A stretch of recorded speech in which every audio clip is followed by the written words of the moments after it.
Yaa jamaa har'a jechuudha waan anta isinitti ma nagaa keessanii garuu fayyaa keessanii jirtu kootu malee maalli dhufeedda waan inni gudiina godhe isinitti ma ani malee deemu fani dhugaa mana bayeera xeenaa madinii bilkuma kudhan jedhaniiru barana kuma kudhan jedhanii ennaan isa aaraatan jechuudha bakka iyyeettuma tokkollee akkasitti iyyeettuma fakkaadhisanii deema jedheen akkasitti uffadhee ila akkas godhuufan manaa bahee jechuudha usan manaa bahu dhukkubsattuu dhumashee akkasii jedhee dhaqeetanii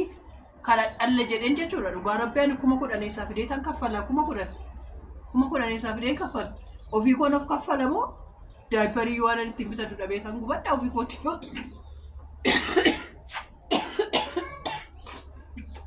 sadani saaraati deemu ani manaa bahuufan gaafa manaa bahuuf kana dhufu maaltu na harka ture maan gurguraa fuudheetoo mana kushiinaa gasheetan deemaa jiran se'e gaafa ni abbaa kana jedhee as kana siyaasee garagaru hadi kottu be gurwa kottu be maala faanatti qabatte dalalaan hadi oon jedhe kottu be xilaa qabattee tanaan jedhe takka noon qabanne qoy maal farkatti baattee too jirtaanaan jedhe ila kuni boorsa dha kun farkatti qabadhe karamoo akkasitti qabadhe ila qimmi jedhe akkasitti sin deemaa jiru ila gaafa mana iddoo kana ga'u gaafa mana kana akkasitti banachuuf ka'u fiigee dhufees qomee dhaabadhume naan jedhe maafan dhaabadha gaafan jedhu kana kunoo waan ati baattee deemtu argitee tanaan jedhe waan godhu wallaale ofitti kolfee maafan daawwattoota kootti enimoo mee namni akka koo taatanii beektanii jireenya akka koo mirrirrisin jedhee yaaddoon akkasitti maan qorqoraa baadhoo doon ta'e dhaabaa dhageette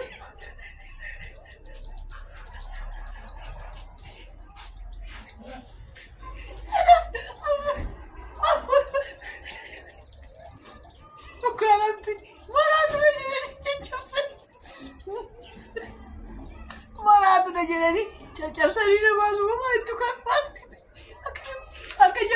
akkasitti koorsaa baatan qabbaate maan gurguraa fuudhetti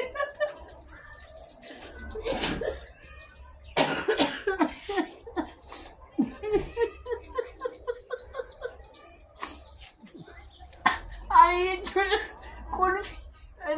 qulfii harkatti baadhee qulfii barbaada malee silkii harkatti baadhee silkii barbaada malee maan gurguraa fuudhee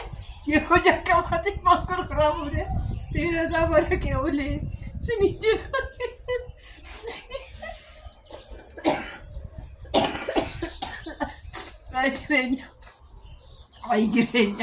ay jireenya uffay ani uffata yenee mo'annaa bittee ammoo uffadhe dhaqee uffata Awurooppaatti kuniyyuu uffata xiraatii qabu jedhu kunis achumaa dhufee waggaa lamaan kana dhufee xiqqoo ishii mimmiiccamee xuraayira malee daalachaadha si jecha malee jechuudha malee kunis uffatuma xiraatii qabudha garuu ani waa'ee uffataatti dhiphataa jira malee waa'ee kanaatti dhiphataa hin jiru oduun baadhee dhaqeera ta'e taaksii bira fakkee oduun argeera taaksii jechuun taaksii keessaa fi namni karaa irratti maallaan jedha laata dhugaa rabbii silkii garuu jechuudha isuma dhugaa namni akka koo taatan yoo jiraatame silkii harkatti baadhee silkii koo isa geessisan jedhee ijoolleetti qursii immoo jechuudha ciree bunyaachisee ofii kooti nyaadhee nagabuu koola kana koomanidha kun warra fakkeenyaaf keessattuu waa haadholii siippitiif qoricha liqimsiifne jennee qoricha isaanii faa liqimsineetoti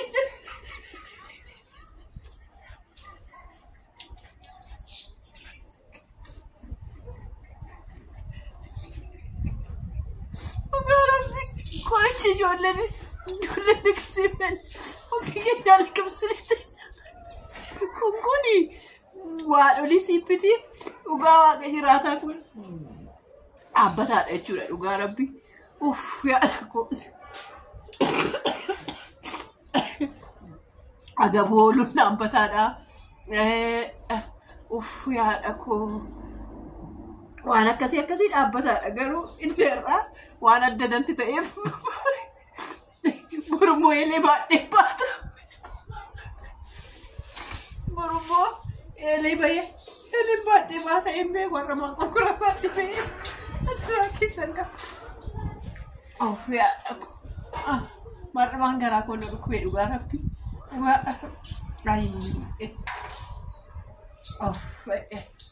Wayyo haadha koo. Waan wafee feestimee yoo isaan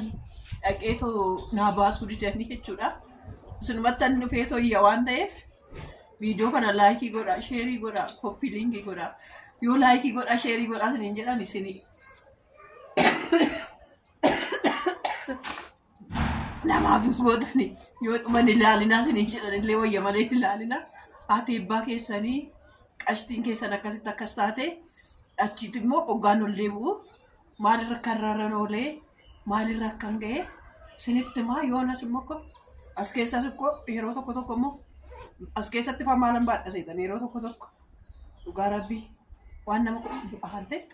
haa qabadheera footoo qabadheera qomina ne ilaaladha nishi xeenaa madinii qabadheera kuni taanteeyyuu bagana waamte inde faayidaan koo good faayidaan koo hin jiru boorsaa gosa san keessa ilaalmee gurbaa faayidaa malee naan baasan faayidaan koo hin jiru as guutiin ba'e faayidaan hin jiru suura mala good argadde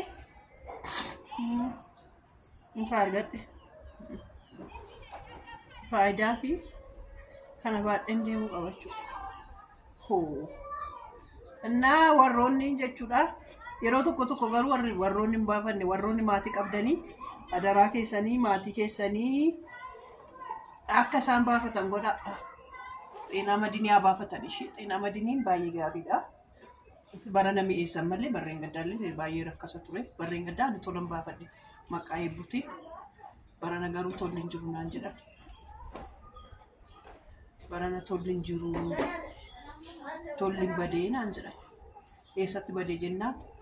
ati